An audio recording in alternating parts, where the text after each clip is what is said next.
Quasiment tout ce qui termine dans l'assiette de ces écoliers provient de producteurs locaux. Un petit exploit réalisé par la commune de Correns, car en réalité, dans notre région comme dans le reste de la France, on est encore très loin de l'autosuffisance alimentaire.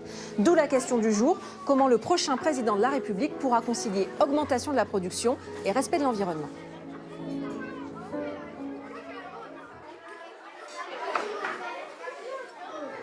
C'est bon? C'est trop par contre. Pour produire plus bio et local, ça serait de créer un autre jardin partagé. Que les agriculteurs ici mettent plus loin aussi. Qu'ils fassent du bio dans les autres villages aussi, pas qu'à Correns. Dans le Var, c'est Agribio, une société coopérative qui livre la production locale aux restaurants et aux cantines. Direction Brignoles, où nous attendent ses 2 salariés.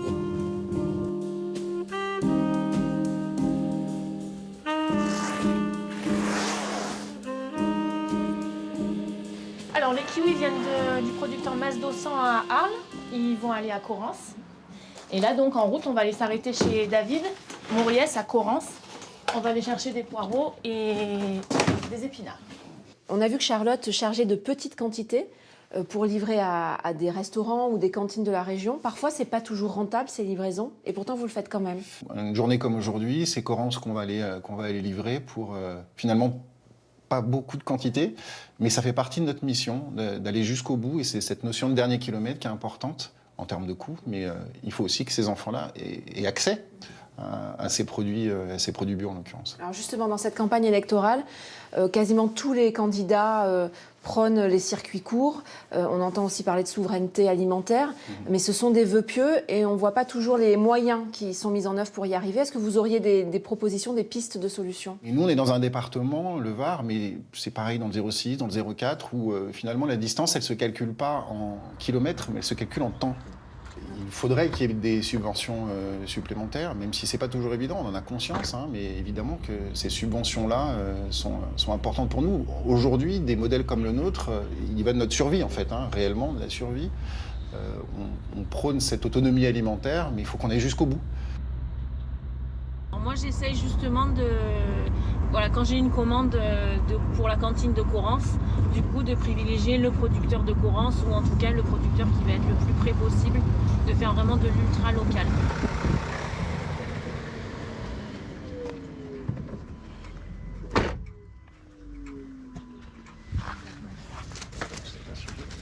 Allez.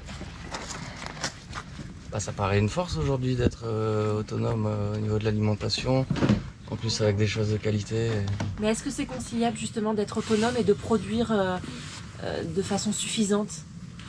Je pense que les quantités, on peut y arriver. Après, c'est vraiment une histoire de développer des filières et ça prend un peu de temps, effectivement, mais ça fait maintenant un moment qu'on en parle, donc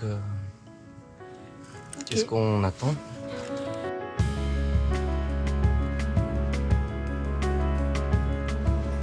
Retour à l'école de Correns, c'est l'heure du repas. Ici, le chef n'a pas 3 étoiles, mais 3 carottes. Un label qui garantit au moins 50% de bio dans les assiettes, mais c'est parfois un vrai casse-tête. Qu'est-ce qu'on mange à midi, chef? Des œufs mimosa, on va aller servir les petits. Tout est bio?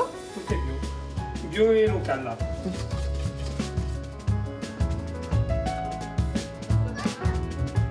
Comme ça.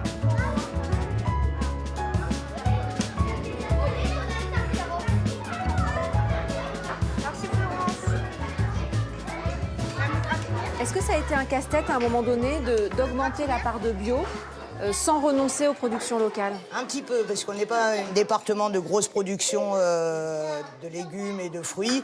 Donc garder le local, le bio, oui, ça a été compliqué. Des associations se sont créées qui aident pour valoriser les produits locaux et bio, donc ça s'affine et ça s'améliore. Mais au démarrage, ça a été compliqué. Ouais, et du coup, ça a donné quelque chose d'assez paradoxal ou... Oui. C'est qu'on ne pouvait plus travailler vraiment avec nos producteurs locaux, mais qui n'étaient pas en bio. On travaillait du bio éloigné. Donc ça a été, oui, un petit peu compliqué. Et là, au jour d'aujourd'hui, ça commence à bien se mettre en place et à s'affiner. Alors vous avez une proposition très concrète à faire au prochain président de la République? Dites-nous laquelle. Pour faire fonctionner les cantines convenablement, je pense que remettre des cuisines dans les écoles sont nécessaires, puisque quand les enfants arrivent, il y a des odeurs. Il y a un cuisinier qui peut présenter aussi, préparer la façon dont il a préparé ses menus et expliquer aux enfants, et ça donne une envie de manger, déguster. Et aussi, on peut valoriser le cuisinier qui a réalisé ces plats. Et en fait, c'est valoriser et donner envie aux manger, et faire honneur aussi. Moi, je demande aux enfants de faire honneur à ce qui a été cultivé, élevé et préparé. On fait honneur à tout le monde en mangeant et en dégustant et en essayant de laisser des assiettes propres.